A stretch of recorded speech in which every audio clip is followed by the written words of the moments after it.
अरे अब कुछ मत पूछ विमला, लाख जतन करने के बाद भी महीने के आखिर तक हाथों में चमन्नी भी नहीं बच पाती।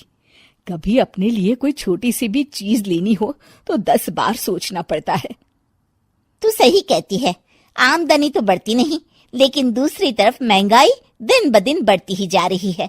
राशन वाले का बिल, दूध वाले का उधार। अरे तुम औरतें बस इसी तरह जिंदगी भर रोती रहोगी। खुद के पैरों पे खड़े होने की सोचो, तब तुम्हें पैसों के लिए किसी का मुंह नहीं देखना पड़ेगा।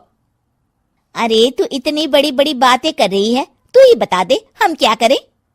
हम औरतें चाहे तो कोई छोटा मोटा व्यापार कर सकती हैं, जैसे कि साड़ी बेचने का। सुधा की बातें सुन सब औरतें हंस पड़ती हैं। ना भाई ना, मेरे पति को ये सब पसंद नहीं है, वो तो मुझे मार डालेंगे। दूसरी औरतें भी विमला की बात से सहमति जताती है और साड़ी का व्यापार करने से मना कर देती हैं। अगले दिन सुधा अपनी सास से ये बात कहती है। बस अब यही काम रह गया था, सारा दिन यही सब सोचती रहती हो। अरे बढ़िया आई साड़ी बेचने वाली। तभी वहां सुधा का पति विवेक आता है। अपनी माँ की बात काटते हुए कहता है, अरे माँ, सुधा ठीक ही तो कह रही है। अगर ये साड़ियों का व्यापार करना चाहती है तो इसमें क्या गलत है। मुझे तो सुधा की बात पसंद आई। अरे मजाक है क्या व्यापार करना? अच्छे अच्छों की खटिया खड़ी हो जाती है। मैंने दुनिया देखी है। बेटा तुम लोग ज्यादा हवा में मत उड़ो, और फिर साड़ियाँ खरीदने के लिए पैसे कहाँ से लाएगा? तुम उसकी चिंता मत करो माँ, मैं देख लूंगा।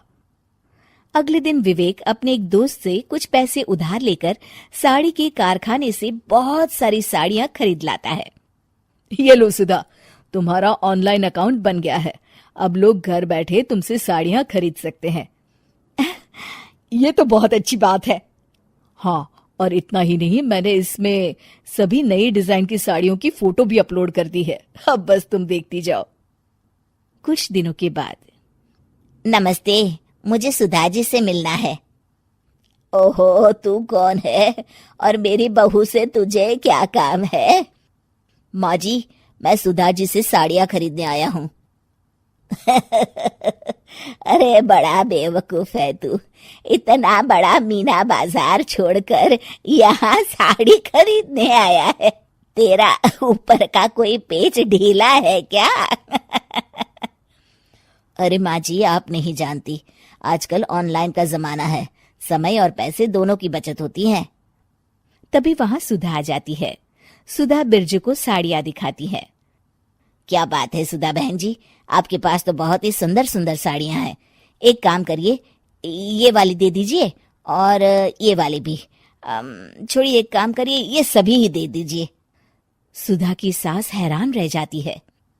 अरे इतनी साड़ी का तू करेगा क्या? अरे माँ जी, मेरी बीवी पहनेगी। अरे कितनी बीवियां है तेरी? माँ जी, आप भी ना, बीवी तो एक ही है। पहले तो मैं 2-4 साड़ियां लेने आया था, लेकिन अब पूरी 20 साड़ियां ले जा रहा हूँ। ये लीजिए सुधा बहन जी, आपके पैसे, चलता हूँ। धीरे धीरे सुधा के द्वारा घर में खोली गई छोटी सी दुकान चल पड़ती है और देखते ही देखते सुधा के घर ग्राहकों की लाइन लग जाती है। पैसों की आमदनी देख सुधा की सास की आंखें फटी की फटी रह जाती है। जा बहू, अब तू थोड़ा आराम कर ले, इन लोगों को मैं साड़ियाँ दिखा देती हूँ। माँ जी आप? अरे हाँ हाँ, अब जा भी। इस तरह सुधा की सास भी उसके कारोबार में हाथ बटाने लगती है। देखो सुधा, तुम्हारा व्यापार तो चल पड़ा। पिछले कुछ महीनों में इतनी कमाई हुई है कि तुम्हें यकीन नहीं होगा। सच? हाँ, और तुम्हें पता है माँ, दोस्त से लिया हुआ उधार भी चुकता करके अच्छे खासे पैसों की बचत भी हो गई है। सुधा की सास अपनी बहू और बेटी की कामयाबी पर बड़ा खुश होती है। बहू की तरक्की देख के मैं बहुत खुश हूँ बेटा। तूने साबित कर दिया कि अगर पति का सपोर्ट मिले तो पत्नी कुछ भी कर सकती है। जी माँ जी, आपने बिल्कुल सही कहा।